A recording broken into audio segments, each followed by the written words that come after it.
Hello, and welcome to Lone Wolf. In this video, I'll focus on what a lone wolf is in nature in order to set the foundation for how that metaphor applies to humans. So, what's with the lone wolf metaphor? It's a way of expressing myself in my life. I've long felt like a bit of an outcast, or more than a bit of an outcast, struggling to fit in or be accepted virtually anywhere and everywhere I've gone. And of course, this has often led to considerable frustration and depression and confusion and pain, of course. But as I get older and learn to accept this part of myself, I have begun to appreciate it and hope that I can help anyone else who has felt the pain of ostracism and alienation and feeling like an outcast or a lone wolf to feel more confident and more self possessed and relieve some of the pain that can often be associated with being a lone wolf. The metaphor of a lone wolf is also a way to connect. That the paradox is that we are not alone. As lone wolves, we share that connection. That's the irony of being a lone wolf, is that we can actually find that to be a connecting element with those who have shared our experience. And I hope you can find that here, even if it's just from this video, from me, from sharing my experience, that you know you're not alone and have tools that I didn't when I started this journey, so that you might be able to avoid some of the pitfalls and the mistakes or the pains or the wild goose chases or the nuances of our unique experience of life. As I do believe it is unique, and as much as it is unique for lone wolves in nature.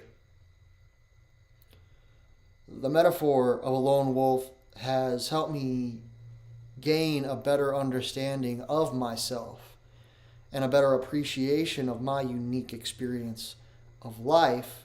And I hope it can be useful to others as well, for you perhaps. So that's why I've chosen the lone wolf metaphor, along with the other reasons I've expressed. And I want to set up that metaphor by discussing what real lone wolves, are in nature. I love dogs, right? Who doesn't?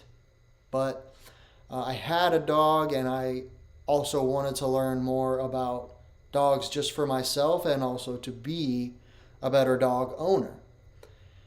And so I encountered and discovered a book called How to Be Your Dog's Best Friend by the monks of New Skeet, which is a monastery in New Skeet, New York, which funds itself primarily by breeding, raising, and training dogs, specifically German shepherds, that they breed and sell, and this funds their monastery. And they've been doing it for a very long time and have gained considerable experience and therefore considerable prestige and notoriety for their ability to raise and train dogs. And in the introduction of that book, How to Be Your Dog's Best Friend, they recommended learning about wolves as much as possible, seeing as dogs and wolves share not only identical genetics, but character, culture, behavior, and even language, if you could call it that, when it comes to canines. And in my quest to find resources to learn about wolves, I discovered, fortunately, a book and documentary called Living with Wolves, which is also, its supplement is called Wolves at Our Door. Both of those created by a couple named Jim and Jamie Dutcher, who built a yurt in the Idaho Sawtooth Mountains and spent over 5 years literally living in this wolf encampment with a singular pack of wolves that they raised from puppies in order to understand an animal that, as reclusive as wolves can be, are wholly misunderstood, especially historically, since we've eradicated most of them in modern history. And so they lived with this pack of wolves for 5 years and learned everything from birth to death to having puppies and everything in between. And it was fascinating. I highly recommend it as well. But specifically in that documentary, they did discuss the concept of lone wolves, and in the book as well. And for me, not only did they break down and rebuild the paradigm that we generally have about lone wolves, but also helped give rise to this metaphor that I very much connected with from my own experience, and therefore what has set the foundation for these videos and this work and this ideology. And what I learned from the work of the Dutchers and Living with Wolves is that lone wolves are incredibly rare, first of all. That in a pack of around 8 to 12 wolves is the general number of wolves in a pack. There might be one lone wolf every few generations, as most wolves tend to stay in the pack in which they're born. The biggest piece that I actually found surprising, and you may as well, is that contrary to the perspective that lone wolves are these stubbornly, fiercely independent loners who would rather be alone and don't want to be around anyone and don't like being with others and want to be isolated and prefer being outside of the pack. Every lone wolf, like every single wolf, craves and needs the structure of and the community of the pack as much as any wolf. So the question is, why do lone wolves in nature strike out on their own? Well, wolf culture, as I learned in Living with Wolves, Wolves at Our Door, and other resources, is highly dependent on hierarchy. And there is a constant interpack feuding for status among the pack, from the alpha to the omega and everything in between. And it can oscillate and change over time, and that's constant. This tends to keep order and obedience among pack members, as well as giving them all a sense of belonging. This hierarchy. However, occasionally there are some wolves who struggle to fit in and resist fitting in, or struggle to find their place or feel any real sense of belonging in the pack. So these are the wolves who become lone wolves.